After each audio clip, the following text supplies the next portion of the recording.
High বন্ধুরা, আজ আমি দেখাবো সূর্যমুখী ও গুঁড়িতে রং করা। প্রথমেই আমি সূর্যমুখীর ভিতরে গাঢ় বাদামি রং ও মাঝখানে হালকা সবুজ রংটা করে নিলাম। এরপর আমি পাপড়িগুলোতে হলুদ রং করে নেব। সূর্যমুখী ফুল সাধারণত হলুদ ও কমলা রঙের হয়ে থাকে। এখানে আমি শুধুমাত্র হলুদ রংটাই ব্যবহার করছি, কারণ এটা শুধুমাত্র বাচ্চাদের জন্যই।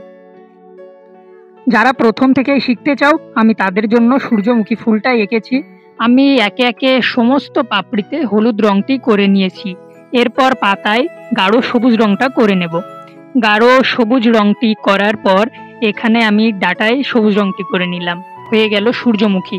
এরপর ঘড়ির এক ঘরে আমি লাল রং এবং অন্য ঘরটায় নীল রংটা করে নেব। নীল রংটা করা হয়ে গেলে এখানে আমি সবুজ রংটা করছি নীল রঙের পাশের ঘরে।